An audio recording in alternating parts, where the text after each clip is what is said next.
Hi guys, welcome to V reviews. So Hanuman మూవీని కావాలని తొక్కేస్తున్నారా లేకపోతే నిజంగానే గుంటూరు కారం మంచిగానే పెర్ఫార్మ్ చేస్తుందా? ఈ రెండిటికి సమాధానం ఒకటే. గుంటూరు కారం మిక్స్డ్ టాక్ తోనే స్టార్ట్ అయింది. ఇన్ఫాక్ట్ కంప్లీట్ నెగిటివ్ టాక్ తోనే స్టార్ట్ అయినా కూడా నెమ్మదిగా గ్రాడ్యువల్ గా దానికి ఫ్యామిలీ నుండి మంచి రెస్పాన్స్ వచ్చింది. అలాగే హనుమాన్ యునానిమస్ బ్లాక్ బస్టర్. ఇంకా మూవీ గురించి చెప్పడానికి ఏం లేదు, అందరికీ నచ్చుతుంది. అసలు రిలీజన్ తో సంబంధం లేని వాళ్ళకి కూడా బాగా అయితే కనెక్ట్ అయ్యారు ఈ మూవీకి. అయినా సరే మూవీకి ఇక్కడ ఇండియాలో స్పెసిఫిక్ గా, అది కూడా మన ఆంధ్రప్రదేశ్ లో థియేటర్స్ అయితే అసలు ఇవ్వట్లేదు. ఎంత మంచి టాక్ వచ్చినా కూడా థియేటర్స్ పెంచుతున్నామన్నారు కానీ మాక్సిమం ఒక చోట్ల రెండు చోట్ల తప్ప major cities like Hyderabad, Vizag, ఇంకా విజయవాడ ఇలాంటి చోట్ల అన్ని చోట్ల కూడా అసలు లేదు. అంటే చాలా చెత్త థియేటర్స్ ఇచ్చారు ఆ మూవీకి. ఇప్పుడు పండగ అయ్యింది, ఆల్రెడీ హిట్ టాక్ లో ఉంది. మిగిలిన మూవీస్ కూడా అన్ని, ఈ ఒక్క గుంటూరు కారమే కాదు, సైంధవ్ నాసామిరంగకు కూడా బిలో యావరేజ్ టాక్ వచ్చినా కూడా వాటికి ఉన్న థియేటర్స్ ని వాటిని అలాగే ఉంచారు. ఇంకా గుంటూరు కారంకి అయితే కనీసం ఒక 10 థియేటర్లన్నా తీస్తారు అనుకున్నాం కానీ అది కూడా జరగలేదు. సో మూవీ టాక్ తో సంబంధం లేకుండా వాళ్ళు థియేటర్స్ ని అలాగే ఉంచారు.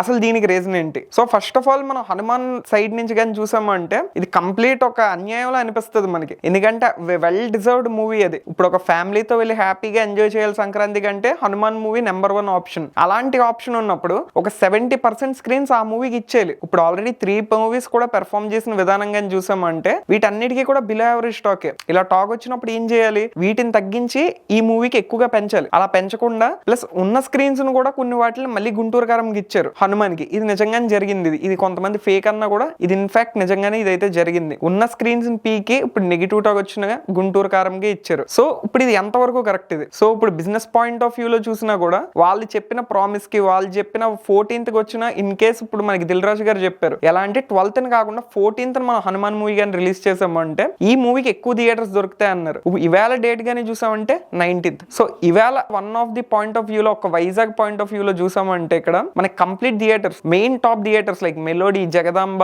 ఈ మేజర్ థియేటర్స్ అన్ని కూడా సింగిల్ స్క్రీన్స్ అన్ని మనకి గుంటూరు కారమే ఆడుతుంది. సో మూవీకి అసలు టికెట్స్ బుక్ చేసుకున్నారా, అసలు వెళ్తున్నారా గుంటూరు కారంకి, ఇవన్నీ సెకండరీ టాపిక్. అయితే అసలు ఇలా చేయడం అయితే మాక్సిమం కరెక్ట్ అయితే కాదు. సో ఇప్పుడు గుంటూరు కారంకి అసలు ఎవరు వెళ్ళట్లేదా, కంప్లీట్ బ్లాంక్ ఉందా థియేటర్ అంటే అది కూడా కాదు పరిస్థితి. మినిమం ఒక 40% ఆక్యుపెన్సీ అయితే ఉంది. సో అది మాక్సిమం అది మహేష్ బాబు కోసం వెళ్తున్నారు, లేకపోతే అసలు వేరే మూవీకి ఇంకా దిక్కులేదు. ఎందుకంటే ఏ మూవీ లేదు కాబట్టి థియేటర్ మంచిగా ఉంది, ఫ్యామిలీతో వెళ్ళాలంటే ఓకే వెళ్ళొచ్చు అనుకుని వెళ్తున్నారు తప్ప ఆప్షన్ లాగా వెళ్తున్నారు కొంతమంది. అంతేగాని మూవీని ఇంట్రెస్ట్ తో వెళ్తున్నారు అని అయితే 100% అక్కడ ప్రూఫ్ అయితే లేదు. సో అలాగే హనుమాన్ మూవీకి రావాల్సిన థియేటర్స్ అయితే ఇవ్వలేదు. ఇది మటుకు 100% ఫ్యాక్ట్ ఇది. So that's the video. మీకు ఇంకా ఎలా అనిపిస్తుంది? ఈ మూవీని ఇంకా కావాలనే ఇంకా తొక్కుతున్నారా, లేకపోతే ఇదేంటి మన గుంటూరు కారంకి నిజంగానే స్ట్రెంత్ వచ్చిందా ఫ్యామిలీ ఆడియన్స్ నుండి అని మీరు కామెంట్ అయితే చేయండి. సో నా పాయింట్ ఆఫ్ వ్యూలో అయితే ఇది గ్యారంటీగా తొక్కుతున్నట్టే నాకైతే అనిపిస్తుంది మూవీని. So that's the video. మీకు ఈ వీడియో కానీ నచ్చినట్లయితే లైక్ చేయండి, షేర్ చేయండి, అలాగే సబ్స్క్రైబ్ కూడా చేసుకోండి.